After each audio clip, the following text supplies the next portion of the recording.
Setiap siswa yang sudah menyelesaikan studi di SMA ataupun MA akan menghadapi berbagai pilihan untuk melanjutkan pendidikan, yaitu kuliah atau kerja. Siswa yang memilih untuk melanjutkan ke jenjang perguruan tinggi akan dihadapkan pada pilihan universitas atau jurusan yang akan dipilih. Lembaga tes masuk perguruan tinggi telah menetapkan tanggal ujian seleksi SNBT 2023, yakni pada golongan pertama tanggal 8 sampai 14 Mei 2023, golongan kedua tanggal 22 sampai 28 Mei 2023.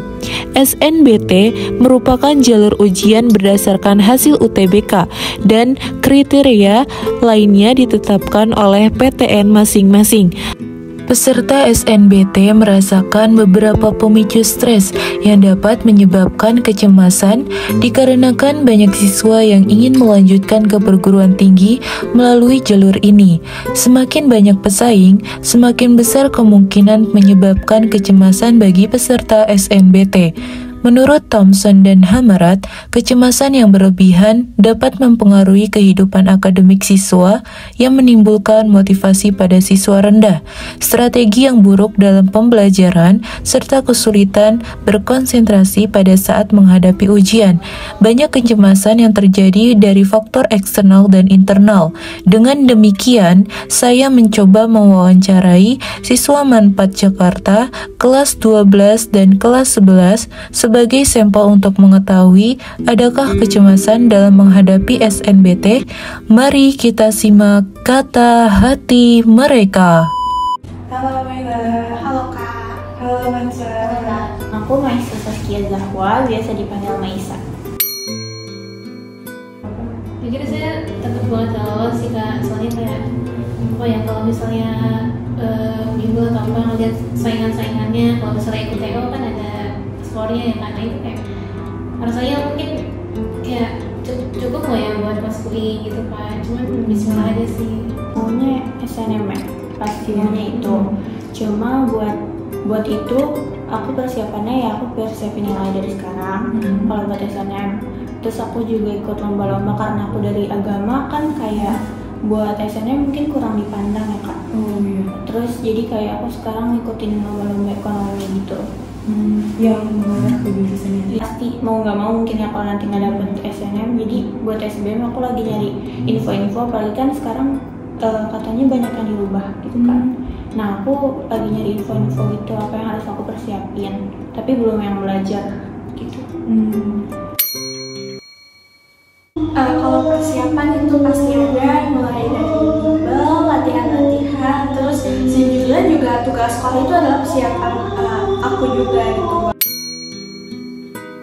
Kalau saya sih insya Allah ya, kalau misalnya alhamdulillah SNM-nya nggak lulus sih, saya bakal coba semua jalur sih kan, kira-kira dari SBMPTN, SIMAK juga SIMAK, karena kan persentase keterimanya itu paling banyak di Mandiri ya, SIMAK itu. Nah itu jadi saya ingin mantepin di sana juga sih Kak, kalau misalnya SBM masih belum. Cuman selama ada jalur itu saya coba semua. Oke.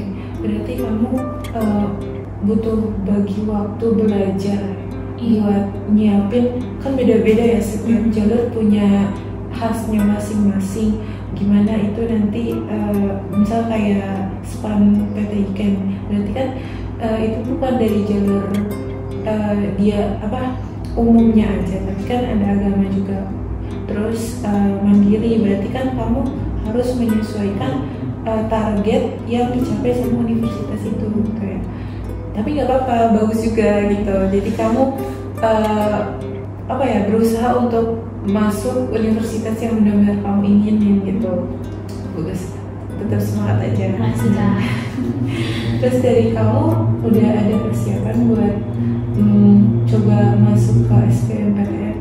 Kalau persiapan tentu aja udah dari semester 1 pas aku masuk ke kelas 12 itu aku mulai masuk ke bimbel, dan di bimbel itu aku dilatih terus.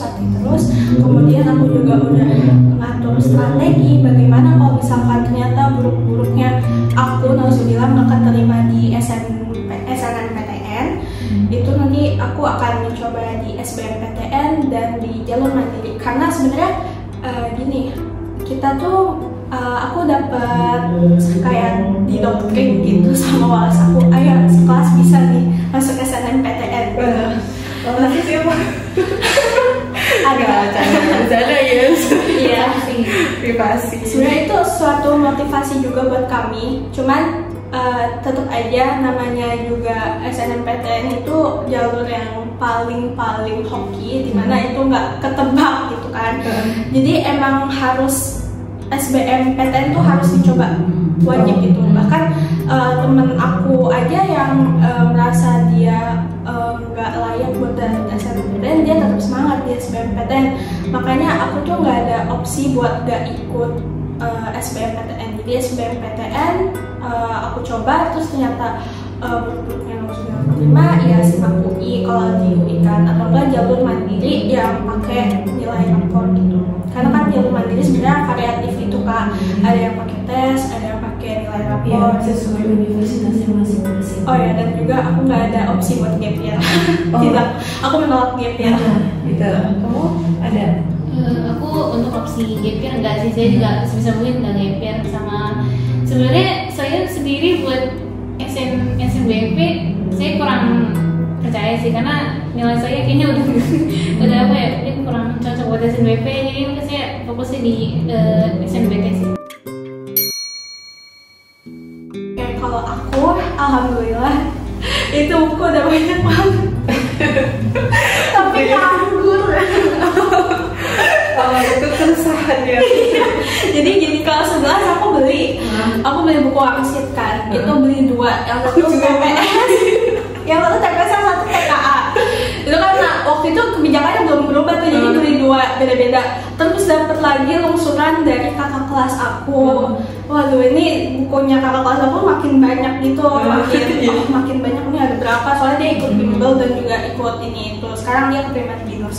Jadi itu rak buku buat persiapan UTBK, SNMPTN atau mandiri tuh udah banyak banget di aku. Cuman jujur aku masih nyentuhnya tuh dikit-dikit, nyicilnya juga masih dikit-dikit. Paling cuman buat latihan gitu. Karena aku lebih lebih fokusin ke yang prioritas aku itu di tryout yang dari bimbel aku ataupun latihan-latihan sekolah dari bimbel aku. Walaupun sebenarnya yang dari buku-buku turunan dari kakak kelas aku dan buku-buku yang udah aku beli itu harus dihabisin gitu. Oh gitu, berarti kamu ada target buat menjawab soal-soal yang iya, aku ada target. Soalnya kalau misalkan ternyata didiemin doang jadi koleksi di rak buku kayak mubazir gitu kan takutnya. Gitu, benar-benar. Kalau Kansa gimana? Ada buku-buku buat SBMPTN?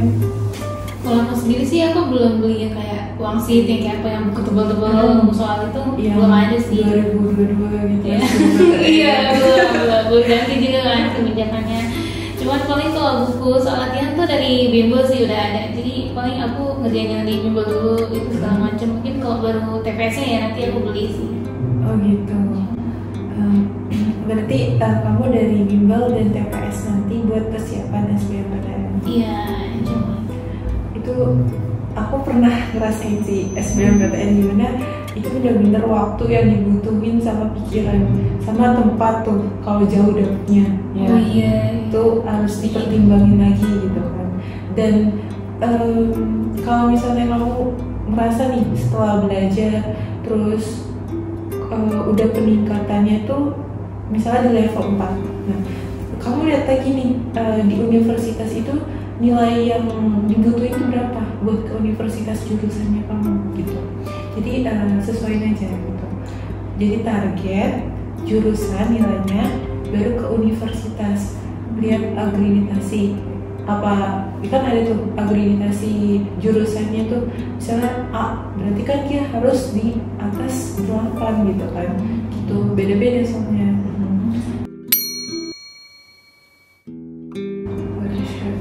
Kalau dari Manfaat tuh programnya sebenarnya banyak jujur. Beruntung masuk sini, alhamdulillah. Jadi programnya itu salah satunya mungkin layanan dari BK itu bagus banget, dimana kita bisa konsul tiap saat asal ada janji. Terus selalu ada PMUI, pendalaman materi Universitas Indonesia. Ini manfaat kerjasama langsung sama Universitas Indonesia, karena Universitas Indonesia juga katanya udah percaya sama manfaat gitu, jadinya makanya diajarkanlah kerjasama untuk PMUI. Lalu ada juga, aku pernah dengar katanya ada bimbel ITB juga nggak sih? Iya, ada bimbel ITB. Udah terlaksana kayak PMUI, jadi 11-12 sama PMUI di ITB juga kerjasama sama manfaat. Ya, kalau programnya sih itu sih, selain ya dua itu sebenarnya banyak sih, cuman yang aku tahu itu kan. Ya, saya ikut PMUI. Aku gak ikut dulunya karena aku ngerasa oke, aku udah cukup enough belajar, bukan cukup enough sih, maksudnya kayak aku udah ikut NF juga, terus juga udah belajar dari buku-buku juga, jadi aku merasa kayak mungkin sisa waktu itu aku pergunain buat istirahat gitu, karena dan gimana juga kesehatan itu perlu gitu. Kalau dari BK-nya udah sempat ada beberapa kali ya sosialisasinya, dan selain BK juga Manfaat udah beberapa kali sih ngundang apa ya, dari tim ruang guru, Kuiper, segala macam kan. Kuiper juga ada. Iya, itu termasuk bentuk marketingnya mereka gitu sih. Walaupun ya itu menambah informasi banget. Terus juga kalau menurut aku layanan BK di Manfaat sama layanan dari guru-guru itu udah update banget, karena kemarin aku baru aja ikut bedah kampus Universitas Indonesia, dan aku kan ketemu banyak teman-teman di luar sana gitu. Dan mereka ya ada yang banyak belum tahu tentang perkembangan sistem yang terbaru ini, kebijakan yang terbaru ini.